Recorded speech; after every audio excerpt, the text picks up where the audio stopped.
नमस्कार दोस्तों, स्वागत है आपका करियर एजुनेस्ट पर। और दोस्तों, इस वीडियो में हम चर्चा करने वाले हैं सेमेस्टर 4th का जो होम साइंस सब्जेक्ट का जो माइनर पेपर है, उस पेपर को हम यहाँ पे डिस्कस करने वाले हैं, जिसका नाम है जेंडर एंड सोशल जस्टिस। इस पेपर के कौन से वो इम्पोर्टेंट क्वेश्चन जो एग्जाम में आपको काफ़ी मदद करने वाले हैं, तो चलिए कर लेते हैं उसको डिस्कशन में। आपका जो सिलेबस है वो ये है कि आपकी first unit, second unit, third unit, fourth unit बहुत ही छोटा सा सिलेबस है, और इस तरीके के क्वेश्चन आपने ऐसे राइटिंग में या छोटी क्लास में आपने खूब पढ़े हैं। तो बिना टाइम पास किए हुए हम डायरेक्ट क्वेश्चन पे आते हैं। तो फर्स्ट यूनिट से पहला क्वेश्चन है, differentiate between sex and gender. लिंग और जेंडर में क्या अंतर है? Sex refers to the biological differences between male and female, while gender refers to the social constructed roles, behaviors, and expectation associated with being male or female। यानी sex यानी लिंग जैविक भिन्नता को दर्शाता है कि जो प्रोडक्टिव ऑर्गन्स है एक मेल में एक फीमेल में जो अलग अलग होते हैं, जो बायोलॉजिकल है वो डिफरेंस बताता है लिंग। जबकि जो जेंडर है वो बताता है सामाजिक रूप से निर्मित भूमिकाएं, व्यवहार और अपेक्षाएं। यानी कि मेल होना और फीमेल होने के साथ जो सामाजिक तौर पे जो हमारे रोल्स, बिहेवियर्स और जो एक्सपेक्टेशंस एसोसिएट होती है एक जेंडर के साथ, उसको बोलते हैं जेंडर। और जो सेक्स या लिंग होता है वो बायोलॉजिकल डिफरेंस होता है, नेचुरल होता है। अगले क्वेश्चन की बात करते हैं, what is the meaning of masculinity?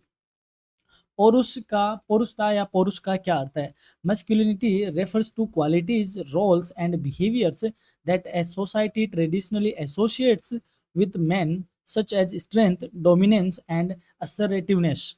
पौरुष उन गुणों, भूमिकाओं और व्यवहारों को दर्शाता है जिन्हें समाज परंपरागत रूप से पुरुषों से जोड़ता है, जैसे शक्ति का होना, प्रभुत्व होना, आत्मविश्वास होना। इस तरीके के जो रोल्स होते हैं जो कि सोसाइटी ने एक ट्रेडिशनल पैटर्न पे एक मेल के साथ एसोसिएट किए हैं, उसको कहते हैं मैस्कुलिनिटी, यानी पौरुषता या मर्दाना जिसको कहते हैं वो बात। नेक्स्ट क्वेश्चन है, डिफाइन फेमिनिनिटी। नारीत्व या स्त्रीत्व की परिभाषा दीजिए। Femininity refers to qualities that and roles that society associates with women, such as nurturing, sensitivity and gentleness. नारीत्व या स्त्रीत्व उन गुणों और भूमिकाओं को दर्शाता है जिन्हें समाज स्त्रियों से जोड़ता है, जैसे पालन पोषण करना, संवेदनशीलता का होना, कोमलता का होना। तो ये नारी के खास ट्रेडिशनल जो पैटर्न्स है या यूँ कहे रोल्स है, क्वालिटीज है जो समाज ने नारीत्व या नारी के साथ जोड़े हैं, उसको बोलते हैं फेमिनिनिटी। अगला क्वेश्चन है, how is gender socially constructed? Gender सामाजिक रूप से कैसे निर्मित होता है? Gender is shaped by cultural norms, traditions, upbringing and social institutions that define appropriate roles and behaviour for males and female. Gender का निर्माण सांस्कृतिक मान्यताओं, परंपराओं, परवरिश और सामाजिक संस्थाओं द्वारा होता है, जो पुरुषों और महिलाओं की उपयुक्त भूमिकाओं और व्यवहार को क्या करता है, निर्धारित करता है। यानी हमारे समाज की जो परंपराएं हैं, मान्यताएं हैं, परवरिशें हैं, रिचुअल्स हैं, उनसे हमारे जेंडर क्या होते हैं, कंस्ट्रक्ट होते हैं। अगला क्वेश्चन है, explain the biological determinants of being male और फीमेल। पुरुष या महिला होने के जैविक निर्धारक स्पष्ट कीजिए। Biological determinants include chromosomes, double X for female and X Y for male, hormonal differences and reproductive organs that define sex. जैविक निर्धारकों में गुणसूत्र जैसे डबल एक्स का होना स्त्री को डिफाइन करता है, और एक्स वाई क्रोमोसोम से मिलने से पुरुष का जो डिटर्मिनेशन होता है बायोलॉजिकली। हार्मोनल का अंतर होता है और प्रजनन अंग शामिल होते हैं, जो कि लिंग को क्या करते हैं, परिभाषित करते हैं बायोलॉजिकल तौर पे।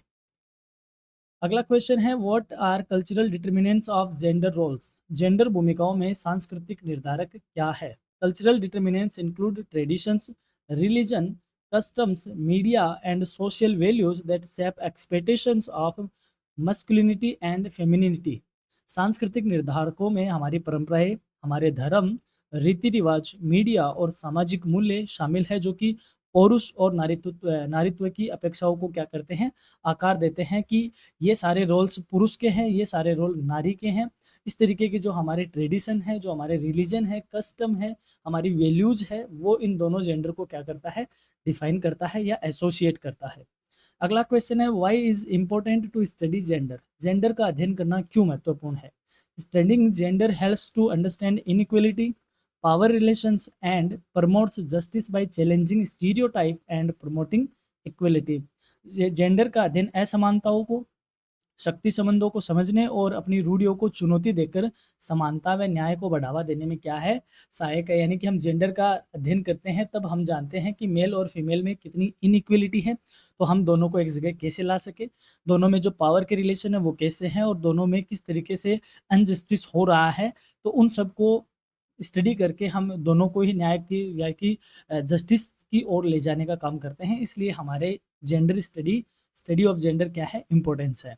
अगला क्वेश्चन है, give one example of gender stereotype. Gender रूढ़िवादिता का एक उदाहरण दीजिए। An example of gender stereotype is the belief that only men can be good leaders while women should stay at home. यानी जेंडर रूढ़िवादिता का उदाहरण है कि यह मान्यता का होना कि केवल पुरुष ही अच्छे नेता हो सकते हैं, महिलाओं को घर पर ही रहना चाहिए। यानी कि जो हाउसवाइफ वाला काम है कि महिलाएं घर संभालेंगी और पुरुष ही बाहर काम करेगा, तो ये एक जेंडर स्टीरियोटाइप एग्जांपल जो रूढ़िवादिता को दर्शाता है, आप बता सकते हो। अगला क्वेश्चन है, how does society influence masculinity and femininity. समाज पुरुष और नारीत्व को कैसे प्रभावित करता है। Society influences through family upbringing, media portrayals, cultural traditions and peer pressure shaping how masculinity and femininity are expressed। समाज परिवार की परवरिश, मीडिया चित्रण, सांस्कृतिक परंपराओं और साथियों के दबाव के माध्यम से पुरुष और नारीत्व की अभिव्यक्ति को प्रभावित करता है। अगला क्वेश्चन है, differentiate between biological sex and cultural gender roles. जैविक लिंग और सांस्कृतिक जेंडर भूमिकाओं में अंतर बताइए। Biological sex is natural and based on physical traits. जैविक लिंग प्राकृतिक और शरीर की विशेषताओं पर आधारित है। While cultural gender roles are learned behaviours shaped by society and culture. जबकि सांस्कृतिक जेंडर भूमिकाएं समाज और संस्कृति द्वारा निर्मित सीखे हुए व्यवहार होते हैं। यानी कि जो जेंडर रोल है वो हमारी सोसाइटी के द्वारा डिजाइंड और शेप किए जाते हैं, और जबकि जो बायोलॉजिकल है वो पूरा नेचर के द्वारा ट्रीट किया जाता है, नेचर के द्वारा डिफाइन होता है। अब बात कर लेते हैं इस यूनिट से बनने वाले लॉन्ग आंसर टाइप क्वेश्चन की। Explain the difference between sex and gender in detail. लिंग और जेंडर के बीच अंतर को विस्तार से स्पष्ट कीजिए। ये इंपॉर्टेंट क्वेश्चन है, पहली यूनिट से ऐसा क्वेश्चन आपसे पूछा जा सकता है। नेक्स्ट है, discuss masculinity and femininity as social constructs. पुरुष और नारीत्व को सामाजिक निर्माण के रूप में विवेचित कीजिए। ये भी अच्छा क्वेश्चन है। एग्जाम में आपको जरूरी नहीं कि नारीत्व लिखा है, हो सकता है एग्जाम में आपको स्त्रीत्व लिखा है, तो आपको थोड़ा कंफ्यूज नहीं होना है। अगला क्वेश्चन है, describe the biological determinants of being mail and female. पुरुष और महिला होने के जैविक निर्धारकों का वर्णन कीजिए। ये भी अच्छा क्वेश्चन है। Examine the cultural factors shaping gender identity. Gender पहचान को आकार देने वाले सांस्कृतिक कारकों की समीक्षा कीजिए। तो यानी कि ये बड़े क्वेश्चन के आंसर हम यहाँ पे नहीं ला सकते, बहुत बड़ी हो जाती है क्लास, लेकिन जब आप छोटे क्वेश्चन को इससे पढ़ रहे हो तो मेरे ख्याल से आपके माइंड में एक इमेज जरूर क्रिएट हो रही है कि इनको हमें किस तरीके से आंसर करना है। Critically analyse how society differentiate between male and female roles. समाज किस प्रकार पुरुष और महिला भूमिकाओं में भेद करता है, इसका आलोचनात्मक विश्लेषण कीजिए। ये भी यहाँ से पूछा जा सकता है। Write an essay on gender as a social and cultural phenomenon. Gender को एक सामाजिक और सांस्कृतिक परिघटना के रूप पर निबंध लिखिए। यहाँ से ये क्वेश्चन भी आपसे पूछा जा सकता है। तो अब बात कर लेते हैं यूनिट सेकंड के बनने वाले इंपॉर्टेंट क्वेश्चन की। पहला क्वेश्चन है, what is gender socialisation. Gender समाजीकरण क्या है। Gender socialisation is the process by which individuals learn cultural expectations, roles and behaviours society associated with being male और फीमेल। जेंडर समाजीकरण वह प्रक्रिया है जिसमें व्यक्ति पुरुष या महिला होने से जुड़ी सांस्कृतिक अपेक्षाएं, भूमिकाएं और व्यवहार को सीखता है। जैसे मान लो लड़का होना यानी कि मेल होना और फीमेल होना, तो धीरे धीरे जैसे ग्रो होते हैं तो समाज में हमें जो फीमेल के साथ जो रोल्स एसोसिएट है उनको सीखने की ट्रेडिशन है, और जो मेल के साथ है उनको उसके वो सीखने की ट्रेडिशन है। तो जब हम हमारे जेंडर का सोशलाइजेशन का मतलब यही हुआ कि हमारे से जो एक्सपेक्टेशन सोसाइटी ने लगा रखी है, या हमारे साथ जो रूल्स या कस्टम्स जो हमारे जेंडर के साथ एसोसिएटेड है, उनको हमें क्या करना है, सीखना होता है। इस प्रोसेस का नाम क्या है, जेंडर सोशलाइजेशन, इस प्रोसेस को कहा जाता है। अगला क्वेश्चन है, डिफाइन जेंडर रोल्स। जेंडर भूमिकाओं की परिभाषा दीजिए। Gender roles are socially expected patterns of behaviour and responsibilities assigned to men and women. Gender भूमिकाएं समाज द्वारा अपेक्षित व्यवहार और जिम्मेदारियों के पैटर्न है जो कि पुरुष और महिलाओं को सौंपे जाते हैं। जैसे बच्चा होता है तो बच्चे के माँ भी होते हैं और बच्चे के बाप भी होता है, नहीं पिता भी होता है। तो जनरली जो जेंडर ने जो सोसाइटी ने रूल डिसाइड कर रखे हैं, पुराने की बात करें तो जो फादर है वो बाहर कमाते हैं, यानी कि और माँ है वो एज ए हाउस वाइफ रहती है। तो बच्चों की नर्सरिंग करना, उनको पालना पोसना, ये सब करना, थोड़ा सा काम किसका ज़्यादा होता है, ये माँ की तरफ से ज़्यादा होता है। तो इसको क्या बोलते हैं, जेंडर रोल कहते हैं, कि किस जेंडर के साथ समाज ने कौन से रोल ज़्यादा डिजाइन कर रखे हैं। फिर what do you mean by gender stereotypes? Gender रूढ़िवादिता से आप क्या समझते हो?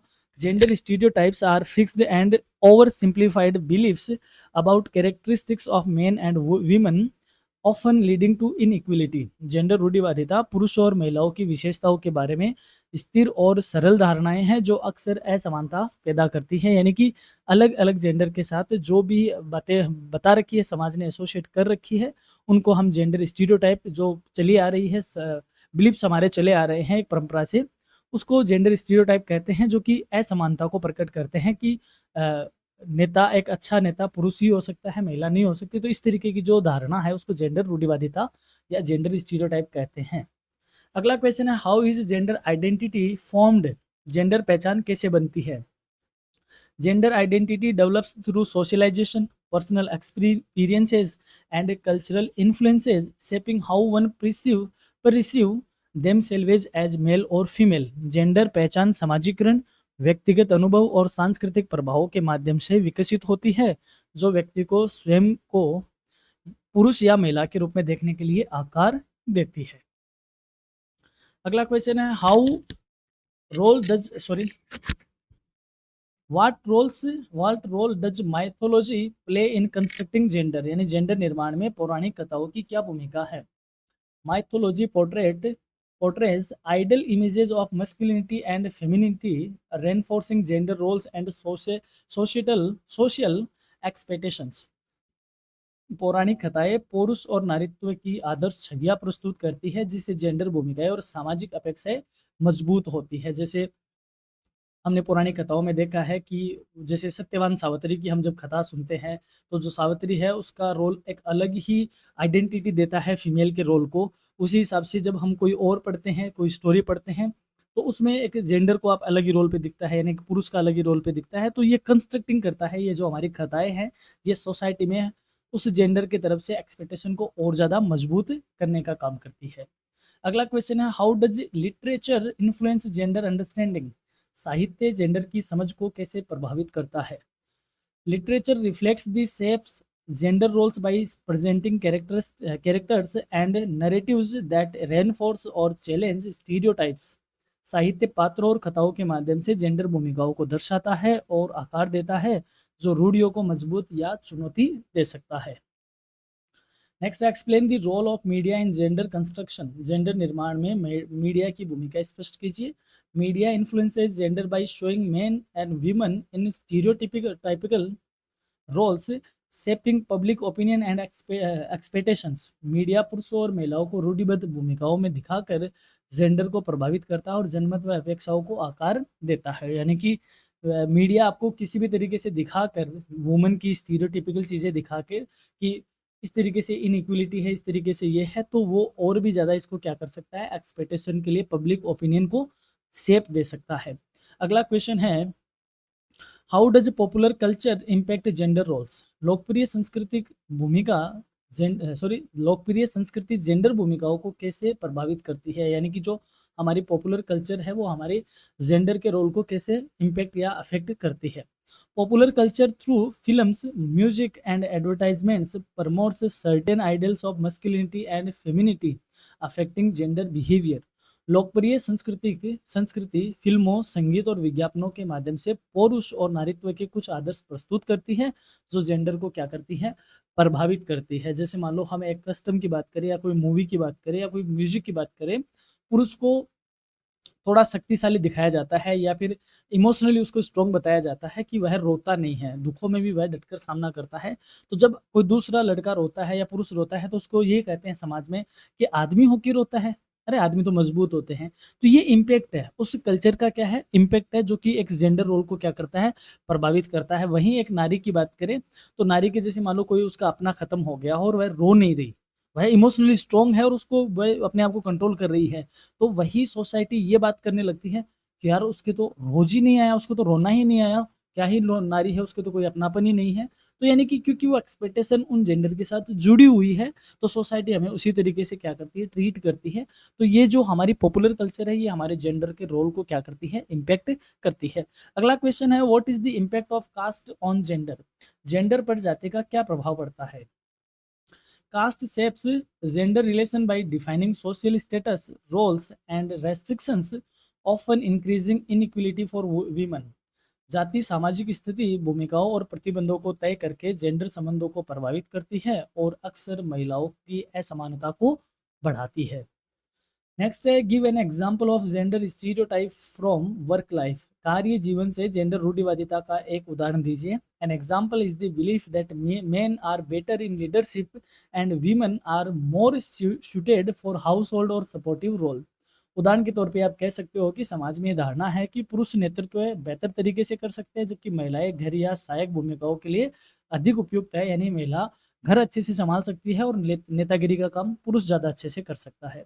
अब बात कर लेते हैं इस यूनिट से बनने वाले लॉन्ग आंसर टाइप क्वेश्चन की। पहला है, define gender socialisation and discuss its impact on identity formation. Gender समाजीकरण की परिभाषा दीजिए और पहचान निर्माण पर इसके प्रभाव की चर्चा कीजिए। अच्छा क्वेश्चन है। Explain gender roles and stereotype with suitable examples. Gender भूमिकाओं और रूढ़िवादिता को उपयुक्त उदाहरण से समझाइए। नेक्स्ट क्वेश्चन है, analyse the influence of mythology and literature on gender roles. Gender भूमिकाओं पर पौराणिक कथाओं और साहित्य के प्रभाव का विश्लेषण कीजिए। ये मोस्ट इंपॉर्टेंट क्वेश्चन है। नेक्स्ट है, discuss the role of media and popular culture in constructing gender identity. Gender पहचान के निर्माण में मीडिया और लोकप्रिय संस्कृति की भूमिका पर चर्चा कीजिए। एंड नेक्स्ट है, examine the relationship between caste and gender discrimination. जाति और जेंडर भेदभाव के बीच संबंध की समीक्षा कीजिए। एंड नेक्स्ट है, evaluate the impact of socialisation on masculinity and femininity. समाजीकरण का पुरुष और नारीत्व पर क्या प्रभाव होता है, उसका मूल्यांकन कीजिए। ये क्वेश्चन भी आपसे पूछा जा सकता है। अब चलिए चर्चा कर लेते हैं यूनिट थर्ड से बनने वाले इंपॉर्टेंट क्वेश्चन की। पहला है, what is meant by demographic profile of women. महिलाओं के जनसांख्यिकीय प्रोफाइल से क्या अभिप्राय है? Demographic profile of women refers to statistical data related to population, age, sex ratio, literacy and fertility and mortality. महिलाओं की जनसंख्या के प्रोफाइल से ऐसे है कि उनकी जनसंख्या कितनी है, किस आयु के हैं, लिंगानुपात क्या है मेल और फीमेल में, साक्षरता की दर क्या है, प्रजनन की दर क्या है, और मृत्यु दर से संबंधित जितने भी डेटा होते हैं उन डेटा के सेट को क्या बोलते हैं, डेमोग्राफिक प्रोफाइल। यानी डेमोग्राफी का मतलब होता है जनसंख्या से संबंधित। तो अगर ये बात करें, मेन की बात करें, तो मेन की जनसंख्या कितनी है, उसके आयु कितनी है, लिंगानुपात कितना है, साक्षरता कितना है, तो उसको हम डेमोग्राफिक प्रोफाइल ऑफ मेन कह देंगे। वहीं बात यदि वीमन की आती है तो ये वीमन से रिलेटेड बातें हो जाती है।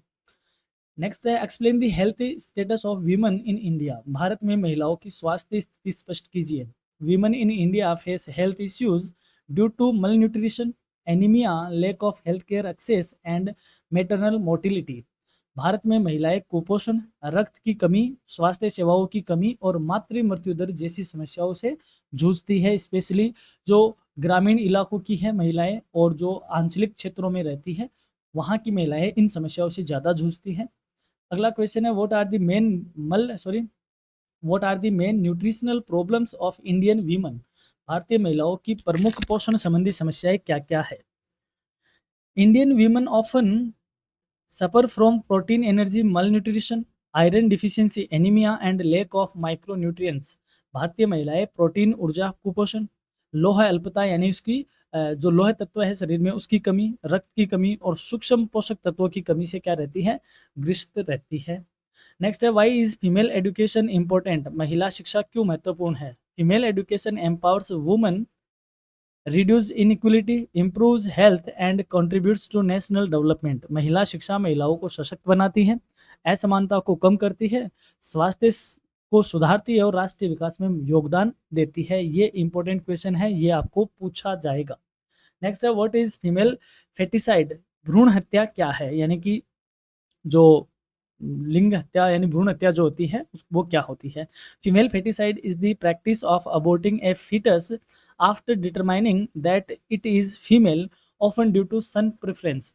भ्रूण हत्या भ्रूण के लिंग का पता लगाकर केवल इसलिए गर्भपात करना कि क्योंकि वह कन्या है, जो कि पुत्र प्राथमिकता के कारण होता है। यानी कि कोई दंपति, कोई वाइफ और हस्बैंड जिनको किसकी चाह है, बेटे की चाह है, उन्होंने भ्रूण परीक्षण करवाया, लिंग का परीक्षण करवाया और जाना कि जो अंदर अपने गर्भ में बच्चा पल रहा है वो क्या है, लड़की है। और लड़की जानकर उन्होंने क्या कर दिया, उसको अबॉर्ट करवा दिया, उसको गर्भपात करवा दिया। तो पुत्र की कामना में लड़की का पता लगाकर, यानी जो फेटिसाइड है, फीटस है, उसका ये पता लगाकर कि वो लड़की है, ये जानकर उसको क्या करवाना, अबॉर्ट करवाना, क्या कहा जाता है, फेटिसाइड कहा जाता है, भ्रूण हत्या कहा जाता है। डिफाइन फीमेल इन्फेंटिसाइड, कन्या शिशु हत्या की परिभाषा दीजिए। अब देखो, फेटिसाइड में और इन्फेंटिसाइड में डिफरेंस है। फेटिसाइड क्या होता है? फेटिसाइड होता है गर्भ में ही शिशु को गर्भपात करवा देना, यानी कि जब शिशु का अभी जन्म ही नहीं हुआ उससे पहले ही उसको हत्या करवा देना, दैट इज फेटिसाइड। और इन्फेंटिसाइड क्या है कि शिशु का जन्म हो गया और जन्म होने के बाद ये पता चला है कि शिशु क्या है, कन्या, तो उस जन्म के बाद उसकी हत्या करना, दैट इज इन्फेंटिसाइड।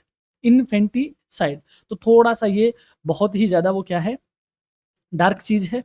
तो ये आप इसको मेरे ख्याल से समझ गए होंगे। अब इसको चलो हम चर्चा कर लेते हैं। Female infanticide is the killing of a girl child after birth due to social, economic और कल्चरल रीजन। यानी कन्या शिशु हत्या, जन्म के बाद कन्या शिशु की हत्या करना है, जो कि सामाजिक, आर्थिक या सांस्कृतिक कारणों से की जाती है। यानी कि कोई सामाजिक पैटर्न हो तो भी कर दी जाती है, या कोई आर्थिक स्थिति के चलते कर दी जाती है, या सांस्कृतिक कारणों के चलते कर दी जाती है, that is in female infanticide.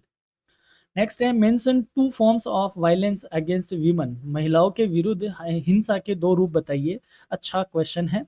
Violence against women include domestic violence, sexual harassment, dowry deaths and trafficking trafficking. महिलाओं के विरुद्ध हिंसा में घरेलू हिंसा, यौन उत्पीड़न, दहेज हत्या और मानव तस्करी शामिल है। नेक्स्ट है, how does poor nutrition affect girl children, कुपोषण कन्या शिशुओं को कैसे प्रभावित करती है। Poor nutrition leads to stunt growth, weak in immunity, reduce cognitive development and higher mortality among girl children. कुपोषण से कन्या शिशुओं में अवरुद्ध वृद्धि होती है, यानी वृद्धि रुक जाती है। कमजोर रोग प्रतिरोधक क्षमता, यानी उनकी प्रतिरोधक क्षमता कम हो जाती है। उनका मानसिक विकास कम हो पाता है और मृत्यु दर का चांसेस बढ़ जाते हैं। ये अगर उनमें कुपोषण रहेगा तो इस तरीके से गर्ल चिल्ड्रन को वो प्रभावित करेगा। अगला क्वेश्चन है, what are the causes of violence against women in India, Bharat में महिलाओं के विरुद्ध हिंसा के क्या कारण है। Causes include patriarchy, gender inequality, dowry system, lack of education and weak law enforcement. यानी कारणों में पितृसत्ता, समाज में पितृसत्ता का होना, यानी कि पुरुषत्व, सॉरी, जो मेल ओरिएंटेड सोसाइटी है उसका होना एक ये रीजन भी हो सकता है उनके साथ वायलेंस होने का। जेंडर असमानता, दहेज प्रथा का होना, शिक्षा की कमी और कमजोर कानून प्रवर्तन शामिल है। नेक्स्ट है, suggest measures to improve the status of women in India, Bharat में महिलाओं की स्थिति सुधारने के क्या उपाय है बताइए। Measures include promoting education, health care, strict law against violence, economic opportunities and social awareness.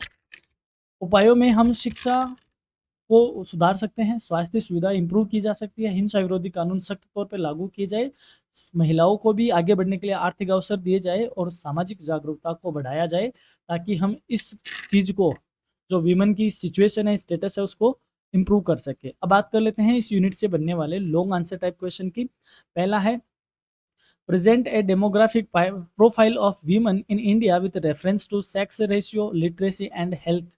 Bharat में महिलाओं की जनसांख्यिकीय प्रोफाइल प्रस्तुत कीजिए जिसमें लिंगानुपात हो, साक्षरता और स्वास्थ्य का उल्लेख हो। यानी कि लिंगानुपात क्या है, साक्षरता दर क्या है और स्वास्थ्य का स्टेटस क्या है, इनके बारे में आपको डिटेल में यहाँ डिस्कस करना रहेगा। नेक्स्ट है, discuss the status of health and nutrition among women in India, Bharat में महिलाओं की स्वास्थ्य और कुपोषण की स्थिति पर चर्चा कीजिए। नेक्स्ट है, right A detail note on female foeticide and infanticide in India, Bharat में भ्रूण हत्या और कानून, सॉरी, कन्या शिशु हत्या पर विस्तृत टिप्पणी लिखिए। ये अच्छा क्वेश्चन है, आपसे इस तरीके का क्वेश्चन भी पूछा जा सकता है। नेक्स्ट है, analyse the importance of education in improving the status of the girl child, कन्या शिशु की स्थिति सुधारने में शिक्षा के महत्व का विश्लेषण कीजिए। और नेक्स्ट है, discuss the various forms of violence against women in India. Bharat में महिलाओं के विरुद्ध हिंसा के विभिन्न रूपों पर चर्चा कीजिए। Suggest measures to improve the condition of women in Indian society. भारतीय समाज में महिलाओं की स्थिति सुधारने के उपाय सुझाइए। ये क्वेश्चन ज़्यादा इंपॉर्टेंट है, वायलेंस के अगेंस्ट कौन कौन से फॉर्म है। अब हम डिस्कस करते हैं यूनिट फोर्थ, जो कि लास्ट यूनिट है आपकी, जिसमें हम बात करेंगे जेंडर जस्टिस की। पहला क्वेश्चन है, what is meant by gender justice. Gender न्याय से क्या अभिप्राय है। Gender justice means providing equal rights, opportunities and treatment to men and women in all spheres of life. Gender न्याय का अर्थ है कि जीवन के सभी क्षेत्रों में पुरुष और महिलाओं को समान अधिकार देना, समान अवसर देना और व्यवहार प्रदान करना। क्या कहा जाता है, जेंडर जस्टिस, यानी कि दोनों ही जेंडर को इक्वल अपॉर्चुनिटीज और इक्वल ट्रीटमेंट मिले। Why is gender justice important. Gender न्याय क्यों महत्वपूर्ण है। It is important to remove discrimination, promote equality and ensure social, political and economic empowerment of women.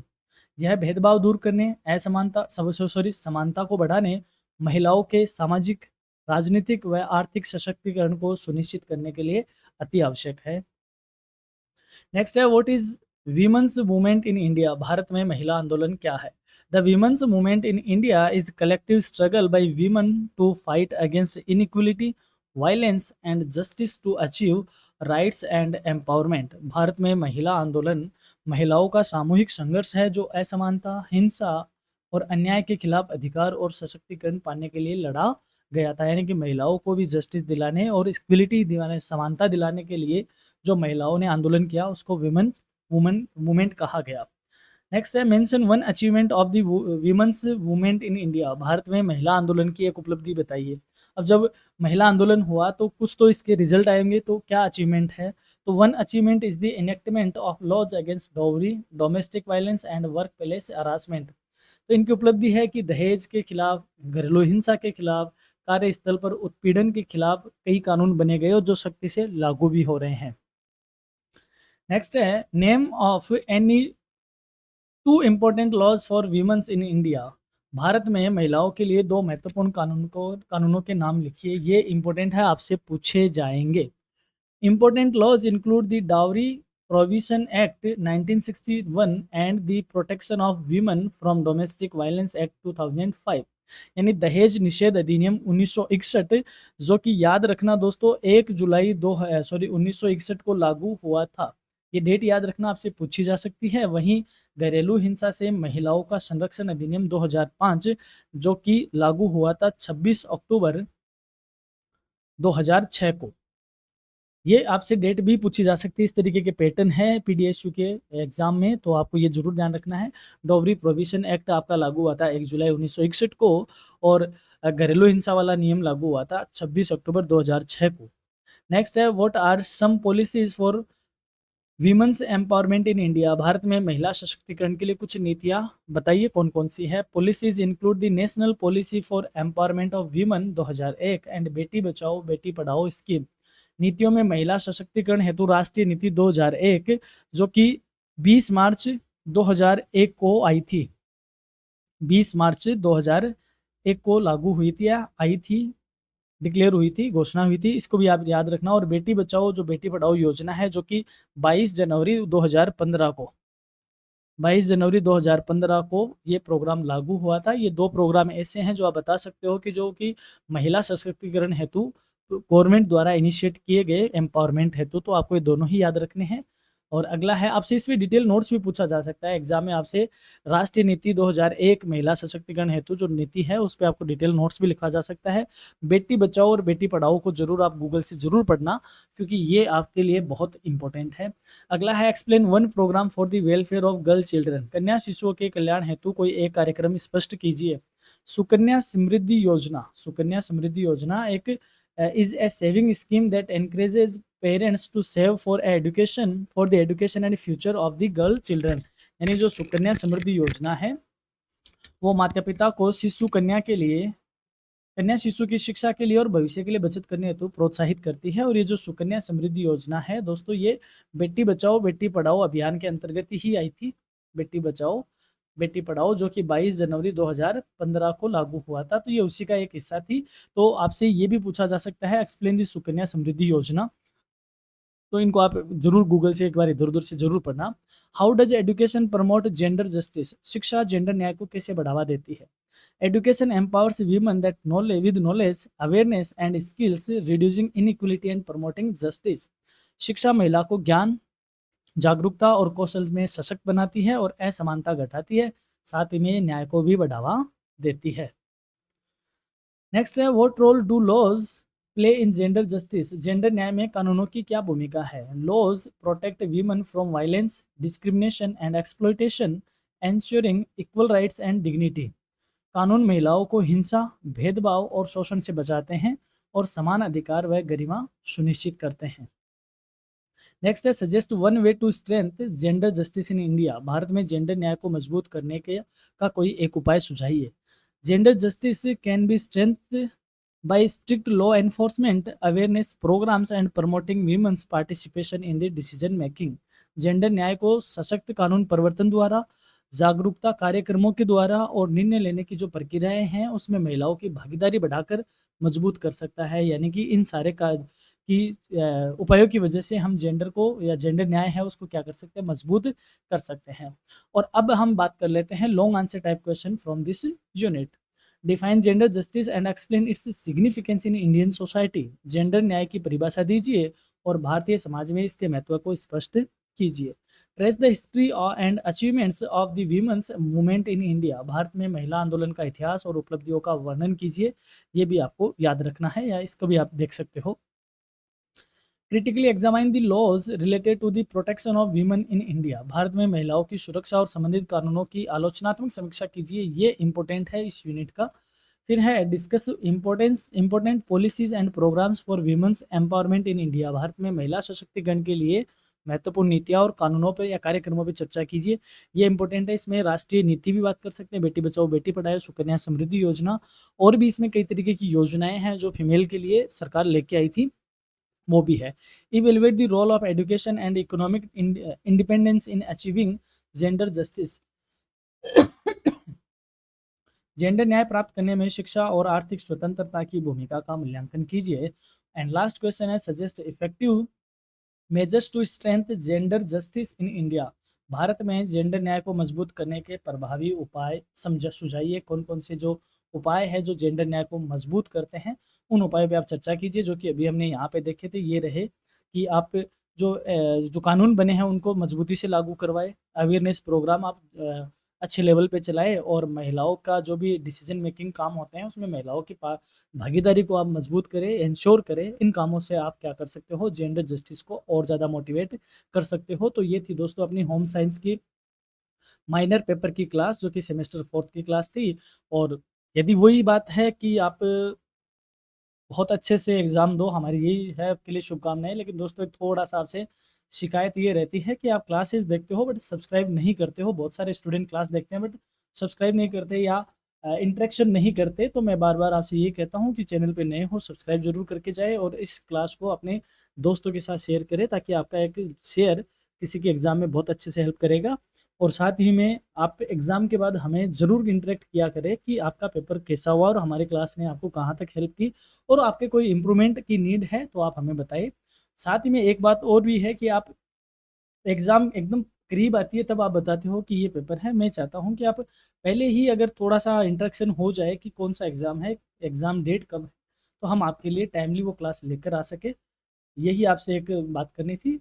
तो ये थी आज की क्लास। बहुत-बहुत धन्यवाद, बहुत-बहुत शुभकामनाएँ। एग्ज़ाम में बहुत अच्छे से आप अपीयर हो। Thank you.